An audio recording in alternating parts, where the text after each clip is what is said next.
Realmente é verdade isso aí, que quando a gente vai naquelas boates que tem aquelas caixas de som enormes, a gente tum, tum, tum, tum, tum. Quando a gente sai, quando a gente deita na cama, vai ser aquele tum. E uma dúvida que eu queria colocar ainda em cima do som é que hoje a gente tem a moda do iPod, né?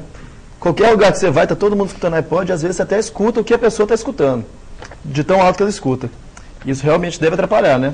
Na verdade, inclusive a Academia Brasileira de Otorrinolaringologia está lançando, agora em novembro nós vamos ter a campanha de saúde auditiva.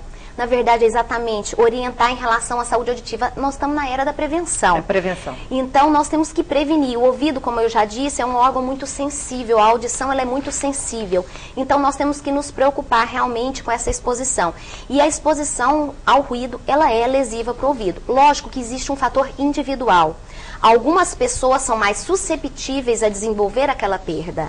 Mas, com certeza, a exposição excessiva, dependendo do decibéis, do grau de exposição e do tempo de exposição, por isso que funcionários que trabalham em empresas, hoje em dia é preconizado de rotina o uso dos protetores. Então, é uma tentativa de se prevenir uma deficiência auditiva. Muitas vezes a gente vê até trabalhadores braçais na rua, com aquelas britadeiras, com aquela coisa. Muitas vezes a pessoa até se recusa a colocar como é que chama aqui? O tampão? Os protetores. Os protetores, né?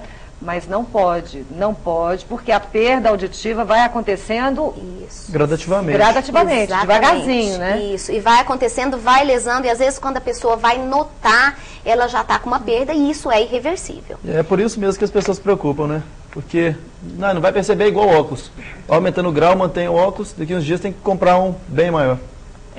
E a gente tem que adaptar o aparelho auditivo, essa hora, é a hora do... Eu ouço, doutora, mas só não entendo. É a hora do aparelho auditivo. Porque a gente brinca muito com os pacientes que para cego não tem óculos e para surdo não tem aparelho. Então a hora de colocar é a hora do... Eu ouço, mas eu não entendo, eu não separo as palavras. Então é a hora de colocar o aparelho. Lendo sobre isso, é verdade que se uma pessoa tiver uma deficiência auditiva durante muito tempo, ao colocar um aparelho auditivo, ela vai sentir dificuldade de adaptação? Sim, a pessoa fica sem ter esse estímulo auditivo por muito tempo. Na hora que ela coloca, a adaptação é em torno, a gente fala, a aclimatização da prótese auditiva é em torno de 60 dias, até 90 dias. A gente coloca o aparelho, a pessoa volta para ajuste, a fonoaudióloga, hoje em dia a fonoaudióloga vai na casa do paciente, é o ideal, para a gente ver o ambiente que ele está, para a gente poder colocar o aparelho e regular de acordo com o ambiente que ele está inserido, porque principalmente quando a gente é idosa. Se a gente está numa casa que tem mais 5 crianças correndo, um cachorro latindo, televisão lá longe, aí ele, dentro da sala de protetização, ele fala, tá ótimo. Chega em casa, não estou entendendo, não estou ouvindo. Então, no ambiente dele é importante essa visita. Hoje em dia a gente preconiza isso, o atendimento em domicílio por causa disso. Então, ela vai se adaptar nesse prazo, porque o corpo da gente é assim. Põe um óculos, você vai demorar um pouquinho para se acostumar. Mesmo um brinco mais pesado, um relógio. Então, assim, o aparelho também. Então, a aclimatização é em torno de 60 a 90 dias. A gente pede para o paciente para ele estar se acostumando ao uso da prótese. A gente ouviu a vida inteira de ouvido aberto. E agora a gente vai ouvir de ouvido tampado. Porque não deixa de tampar. Por mais que hoje em dia os aparelhos a gente tenta uma adaptação aberta, assim mesmo não deixa de ter alguma coisa dentro. Então, para se acostumar. É tão interessante essa coisa de ouvir quando... Eu me lembro que, sabe aqueles tampões para natação, de avião, que tem? Quando a gente coloca aqueles tampões, a gente não ouve o barulho externo, mas a gente ouve tudo por dentro. Eu achei tão interessante ouvir o meu corpo por dentro, a respiração, tudo que... Porque como eu sou uma pessoa que eu trabalho muita percepção, e de uns tempos para cá eu tenho trabalhado, desde a época que eu comecei com essa história do pompoar, que eu comecei a perceber os sentidos, porque eu também trabalho Tantra, eu comecei a observar como que funciona o corpo. Então, tudo me chama atenção. Por exemplo, se eu vou beber água, eu bebo um copo de água, eu vou tentar escutar e vou tentar sentir o trajeto da água por dentro. Aí, esses tempos atrás, eu coloquei um tampão que estava muito barulho, eu queria dormir até um pouco mais tarde, porque eu tenho dificuldade para dormir de dia. Coloquei. Aí depois eu fiquei pensando, gente, que interessante, é muito interessante para meditar.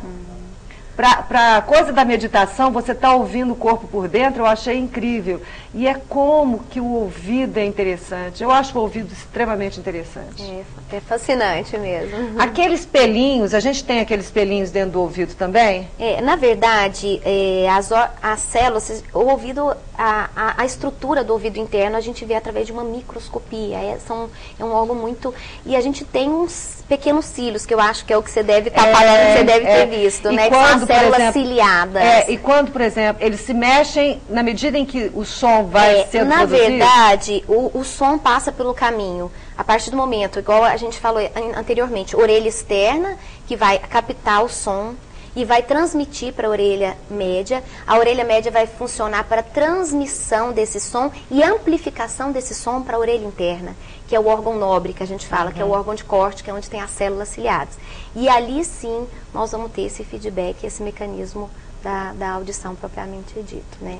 Maravilhoso, né, Xande? Incrível. Incrível, incrível, incrível. Então, vamos fazer mais um sorteio? Vamos nessa. Só um minutinho, gente. Vamos, porque a gente vai distribuir melhor os sorteios para não ficar tudo de uma vez. Valendo mais uma depilação da Depil Fashion, são 3. Depil Action, são 3 que a gente faz. Tá aqui. Depois a gente vai passar para Adicus.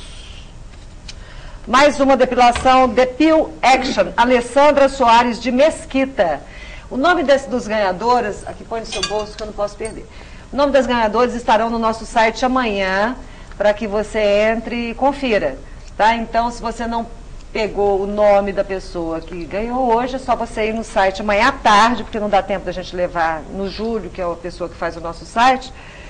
Então, à tarde, você já pode conferir lá no nosso site.